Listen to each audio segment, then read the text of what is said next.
Disons juste que vous vous réveillez le matin et que vous faites les mêmes choses. Vous voyez les mêmes personnes, vous allez aux mêmes endroits, vous buvez votre café dans la même tasse, vous menez votre travail de la même manière et vous voyez les mêmes personnes qui poussent les mêmes boutons émotionnels. Nous pourrions dire que c'est l'environnement externe, le monde extérieur. Toutes les personnes que vous connaissez, les choses que vous faites et les endroits où vous allez, votre environnement externe active différents circuits dans votre cerveau, vous amenant à penser consciemment ou inconsciemment de manière égale à tout ce que vous connaissez. Et tant que vous réagissez et pensez de la même manière à tout ce que vous connaissez, vous continuez à créer la même vie. Le principe des neurosciences dit que les cellules nerveuses qui tirent ensemble se connectent ensemble. Donc, si vous continuez à avoir les mêmes pensées, si vous continuez à faire les mêmes actions, si vous continuez à vivre les mêmes émotions, au fil du temps, la redondance de tout cela commence à câbler le cerveau dans des modèles très spécifiques. Et ce modèle devient alors notre identité ou notre personnalité. Ainsi, la plupart des gens, à un certain moment de leur vie, continuent à penser de la même manière. Ils ancrent leur cerveau dans un certain schéma. Ils continuent de faire les mêmes choses qui créent des habitudes qui font partie de leur identité. Et ils continuent de vivre les mêmes émotions qui sont créées par les mêmes expériences. Et la redondance et la répétition de cela commencent à faire en sorte que le cerveau se déclenche dans des réseaux très limités. Et cela devient ce que nous appelons notre identité. Ainsi, lorsque nous avons 35 ans, la psychologie dit que, pour la plupart, nous sommes un ensemble de comportements mémorisés et de réactions émotionnelles, ce qui constitue notre identité. Quand vient le temps de changer, les gens doivent réaliser que 5% de leur esprit conscient travaille contre 95% de ce qu'ils ont mémorisé inconsciemment. C'est un peu comme si l'esprit et le corps travaillaient en opposition. Il devient donc très difficile de changer, parce que nous utilisons un tout petit pourcentage pour aller à l'encontre de ce que nous avons mémorisé inconsciemment.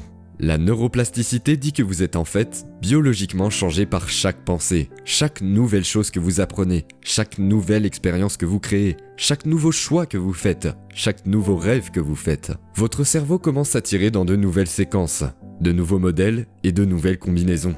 Et chaque fois que vous faites fonctionner le cerveau différemment, vous changez votre esprit, car l'esprit est le cerveau en action. Donc la plupart des gens, à un certain moment de leur vie, arrêtent d'apprendre et commencent à ressentir.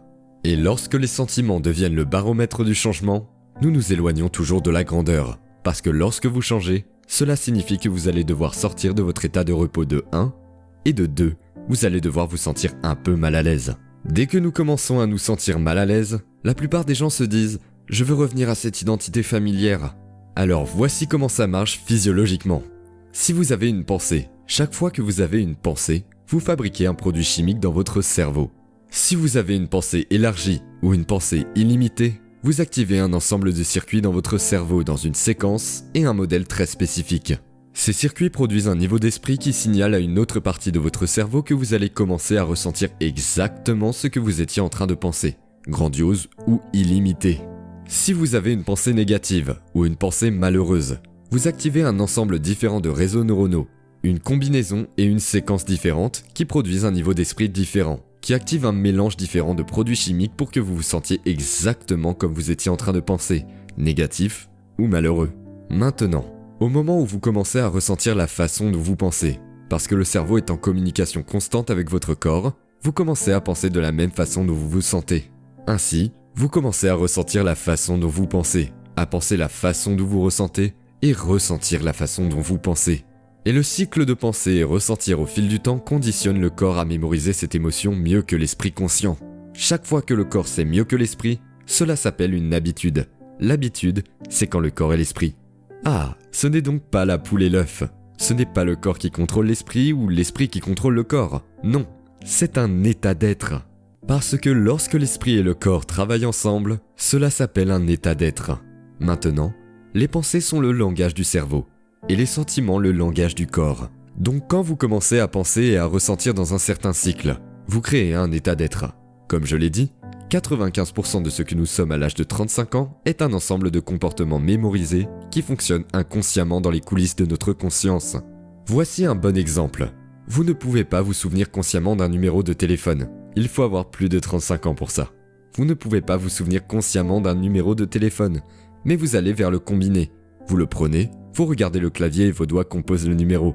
Vous ne pouvez pas vous souvenir de votre numéro de distributeur, mais vos doigts peuvent s'en souvenir. Vous l'avez pratiqué tellement de fois que votre corps sait mieux que votre cerveau. Maintenant, 95% de ce que nous sommes à 35 ans est constitué de ces programmes automatiques mémorisés et subconscients. C'est pour ça que vous avez donc dit 35. Tout à fait. Donc à 35 ans, on avait déjà tout compris. C'est devenu neurologique. La personne veut donc maintenant penser positivement, mais elle s'est sentie négativement pendant les 25 dernières années. Elle veut se créer une nouvelle vie et une nouvelle vision d'elle-même, mais elle se sent coupable. C'est ainsi que le corps et l'esprit travaillent en opposition.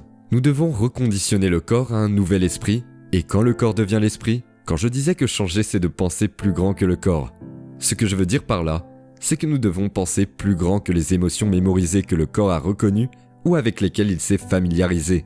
Le stress, c'est quand le corps est déséquilibré. Et lorsque vous étiez poursuivi par un lion il y a des milliers d'années, vous avez activé un système nerveux primitif pour mobiliser toute cette énergie afin de vous préparer à une menace ou à un événement dans votre environnement extérieur. Et lorsque vous mobilisez toute cette énergie, vous vous dites en réalité « Je dois prendre soin de mon corps, je dois prendre conscience de mon environnement. Et combien de temps ai-je pour y arriver ?» Ce qui signifie que si vous êtes poursuivi par un lion, vous feriez mieux de vous assurer que vous avez assez d'énergie pour vous battre ou fuir. Ce qui était autrefois hautement adaptatif. Mais maintenant, si vous envisagez de licencier un employé, et que vous savez que sa femme est malade, et qu'il a 4 enfants, et que vous savez qu'il a plus besoin de ce travail que l'autre personne qui va rester, et que vous commencez à y penser encore et encore, vous déclenchez la réponse au stress rien que par la pensée. Et ce qui était autrefois hautement adaptatif devient maintenant très mal adapté, car aucun organisme dans la nature ne peut survivre à un stress à long terme. Le stress à long terme. Ouais. En fait, il n'y a rien de mal à avoir des réactions émotionnelles aux choses de la vie. Ça fait partie de la vie. C'est la répétition de ces réactions qui déséquilibre le corps. Maintenant, votre corps est votre esprit inconscient. Il ne fait pas la différence entre un facteur de stress dans votre environnement qui produit une réaction et les pensées que vous pensez, qui produisent la même réponse physiologique. Pour le corps, il pense qu'il vit la même expérience encore et encore. Et donc si vous continuez à mobiliser toute cette énergie pour une menace réelle ou imaginaire, il n'y a pas d'énergie pour la réparation interne. Il n'y a pas d'énergie pour la croissance et la réparation. Ainsi, si 2 cellules cancéreuses se réunissent et veulent fonder une famille ou une communauté, toutes les troupes se battent dans une guerre dans l'environnement externe. Il n'y a pas d'énergie pour la croissance et la réparation dans l'environnement interne. Et qu'il s'agisse de maladies cardiaques, d'affections à médiation immunitaire, de douleurs musculaires, de troubles digestifs, de problèmes de mémoire ou d'infertilité, tout cela est créé par ces hormones de stress, car comme le corps vit en mode d'urgence, il n'a pas vraiment besoin de projets de construction à long terme. Il n'y a donc pas de temps d'arrêt pour les réparations. Il n'y a pas de temps pour la relaxation dans cet environnement et cet état de stress constant. Exactement. Et si vous y pensez simplement en termes de quantité d'énergie disponible, c'est un phénomène intéressant, parce que ces produits chimiques du stress créent une forte dépendance. Ils nous donnent une poussée d'énergie. Le sont-ils ? Et nous commençons à associer les problèmes et les conditions de notre vie avec le fait de se sentir vivant. Nous commençons donc à garder inconsciemment les problèmes, les mauvaises relations, les mauvais emplois dans notre monde extérieur pour réaffirmer notre dépendance émotionnelle et nous rappeler qui nous sommes en tant que personne. Voici un exemple où vous voyez un lion. Vous allez activer le système nerveux de combat ou de fuite, mais vous pourriez voir votre belle-mère et avoir la même réaction. Ou vous pourriez commencer à vous auto-suggérer et à penser aux problèmes de votre vie. Et dans les 3 cas, vous activez le système nerveux sympathique. Et lorsque vous activez ce système nerveux primitif, vous devez mobiliser de l'énergie pour vous préparer à une menace quelconque, afin que votre corps puisse s'adapter à ces conditions. Le signal descend donc jusqu'aux glandes surrénales, en passant par la moelle épinière. Les glandes surrénales crachent un tas d'adrénaline et d'hormones surrénales, et vous avez cette poussée d'énergie. Vous devenez super conscient pendant quelques instants. Vos pupilles se dilatent, vos sucs salivaires commencent à s'arrêter. En conséquence, votre rythme cardiaque et votre rythme respiratoire commencent à augmenter. Parce que vous allez soit vous battre, soit vous rudoyer, et le sang est envoyé à vos extrémités. Et c'est ce qu'on appelle la réaction de combat ou de fuite. La difficulté de cela, c'est qu'à long terme, vous n'avez plus d'énergie pour faire autre chose. Disons à titre d'exemple que vous avez été pris dans ce cycle de pensée et de sentiments et de pensée, comme une victime, où vous souffrez parce que vous avez vécu une expérience il y a 20 ans. Et après cette expérience, vous avez un événement dans votre vie qui produit une réaction émotionnelle. Ce que la plupart des gens ne savent pas, c'est que lorsque vous avez une réaction émotionnelle, il y a une période réfractaire de produits chimiques qui sont créés et qui sont liés à cette expérience. En fait, les sentiments et les émotions sont le produit final d'expériences passées. Donc si les gens ne savent pas comment contrôler leurs réactions émotionnelles, et qu'ils laissent cette période réfractaire se prolonger pendant des heures ou des jours, cela s'appelle une humeur. Alors qu'est-ce qui ne va pas chez vous? Eh bien, je suis d'humeur. Pourquoi es-tu de mauvaise humeur? Eh bien, cette chose m'est arrivée il y a 5 jours et je mémorise ma réaction émotionnelle. Maintenant, si vous maintenez cette même période réfractaire pendant des semaines ou des mois, c'est ce qu'on appelle le tempérament. Donc vous dites, pourquoi est-il si en colère? Vous dites, pourquoi êtes-vous si en colère?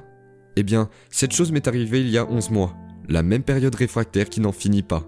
Maintenant, si vous la maintenez pendant des années, cela s'appelle un trait de personnalité. Donc, par définition, notre personnalité est complètement liée à notre passé. Et si on vit avec les mêmes émotions chaque jour, et que ces émotions dirigent nos pensées, nous pensons littéralement dans le passé. Et chaque fois que nous nous rappelons cet événement du passé, nous produisons la même chimie dans le cerveau et le corps que quand l'événement se produisait. Maintenant, si vous continuez à faire circuler les mêmes produits chimiques, vous allez conditionner votre corps à mémoriser cette émotion mieux que votre esprit conscient. Maintenant, supposons que la personne ait un moment d'illumination et qu'elle dise « Oh mon Dieu, aujourd'hui je ne vais pas me plaindre, je ne vais pas chercher des excuses, je ne vais pas m'apitoyer sur mon sort, je ne vais pas vivre selon cet état émotionnel. » Elle va devoir rompre cette continuité chimique qui lui est devenue si familière. Elle va cesser d'émettre les mêmes pensées qui sont câblées dans son cerveau. Et elle va cesser d'envoyer à son corps les mêmes produits chimiques émotionnels qu'elle a mémorisés. Mais il ne s'agit pas seulement de changer ce qui est dans votre esprit. Vous combattez une réaction physique, chimique de la mémoire cellulaire du corps. Exactement.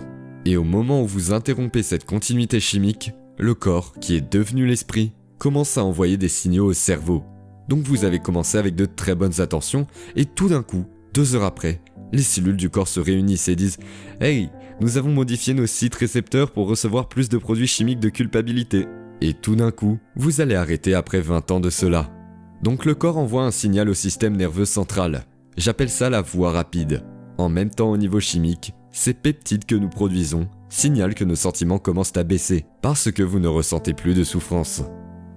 Et tout d'un coup, le thermostat du cerveau appelé hypothalamus remarque que les niveaux de souffrance en circulation diminuent. Alors il envoie un signal au cerveau pensant qui est appelé la voie lente. La prochaine chose que vous savez, vous commencez à entendre ces subvocalisations dans votre tête.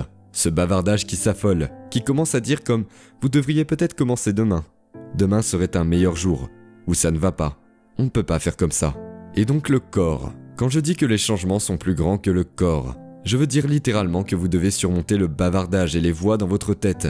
Parce que le moment où vous répondez à cette voix comme si c'était vrai, la conscience se replonge dans le programme et nous retournons à la même personnalité, pensant les mêmes pensées, exécutant les mêmes actions, vivant par les mêmes émotions et s'attendant vraiment à ce que quelque chose de différent se produise dans nos vies.